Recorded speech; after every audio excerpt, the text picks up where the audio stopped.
আজকে বসিরহাট টাউন হলে মীনাক্ষী মুখোপাধ্যায়ের নেতৃত্বে ডিওয়াইএফআই, এসএফআই এবং মহিলা সংগঠনের মিছিল ইটিন্ডা রোড ধরে ইছামতি নদী সেতু পেরিয়ে সংগ্রামপুরে পুলিশ সুপারের দপ্তরে যখন এসে পৌঁছে তখন পুলিশের পক্ষ থেকে র্যাব মোতায়েন করা ছিল এবং ব্যারিকেড করে আটকাবার চেষ্টা করা হয়। প্রথমে বেশ কিছু বাম যুবকর্মী তারা ব্যারিকেড টপকে ভেতরে ঢুকে যায় এবং র্যাবের পক্ষ থেকে ধাওয়া করা হয়, বাম যুবকর্মীদের ধস্তাধস্তি হয়, রীতিমতো লাঠিচার্জ করেন র্যাবের কর্মীরা এবং উত্তেজনার পরিস্থিতি। এরপরেই মীনাক্ষী গোস্বামী তিনি এগিয়ে আসেন, পুলিশের সঙ্গে কথা বলেন, তাকেও যখন ঢুকতে বাধা দেওয়া হয় তখন এই মুহূর্তে তুমি দেখতে পাচ্ছ যে রাস্তায় বসে পড়েছেন মীনাক্ষী মুখোপাধ্যায়, বসে পড়ে বিক্ষোভ দেখাচ্ছেন।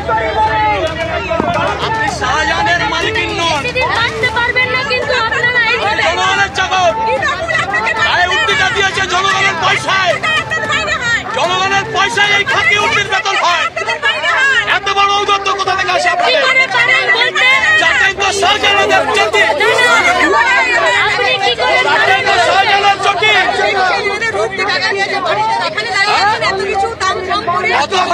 জনগণের চাকর গায়ে উঠতে দিয়েছে জনগণের পয়সায়, জনগণের পয়সায় এই খাতি উর্দির বেতন হয়, এত বড় ঔদ্ধত্য কোথা থেকে আসে আপনাদের?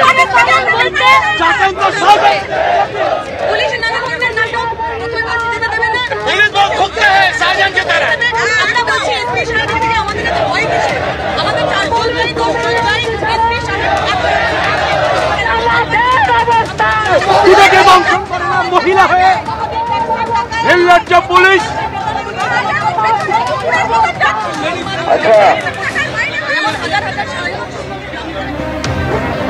এই মুহূর্তে তুমি দেখতে পাচ্ছ যে দফায় দফায় পুলিশের সঙ্গে বচসা চলছে মীনাক্ষী মুখোপাধ্যায় এবং অন্যান্য যুব নেতৃত্বের সঙ্গে, এবং তাদের বক্তব্য তাদেরকে পুলিশ সুপারের অফিসের দপ্তরে ঢুকতে দিতে হবে, যতক্ষণ না ঢুকতে দেওয়া হবে ততক্ষণ তারা বিক্ষোভ দেখাবেন। এই মুহূর্তে আপনাদেরকে দেখাতে বলবো বিক্ষোভের সোচ্চার হয়েছেন বাম যুবকর্মীরা, তারা রাস্তার ওপর দাঁড়িয়ে বিক্ষোভ দেখাচ্ছেন এবং অনেকেই রাস্তায় বসে পড়েছেন এবং বসিরহাট তেঁতুলিয়া রোড যেখানে গোজাডাঙ্গার মতো স্থলবন্দর রয়েছে সেখানে পুরোপুরি যান চলাচল বন্ধ হয়ে গেছে এবং পুলিশের পক্ষ থেকে বোঝানোর চেষ্টা হচ্ছে, কিন্তু পুলিশের পক্ষ থেকে বোঝানোর চেষ্টা হলেও মীনাক্ষী মুখোপাধ্যায় অনড়, যতক্ষণ না তাদেরকে ঢুকতে দেওয়া হবে ততক্ষণ পর্যন্ত তারা রাস্তায় বসে বিক্ষোভ দেখাবেন। এই মুহূর্তে বিক্ষোভ চলছে, রাস্তায় বাম যুবকর্মীরাও বসে পড়েছে এবং মাইকে করে পথসভাও শুরু হয়ে গেছে এবং বিক্ষোভ দেখানো হচ্ছে। যতক্ষণ না ভেতরে প্রবেশ করতে দেওয়া হবে ততক্ষণ তারা এই বিক্ষোভ দেখিয়ে যাবে।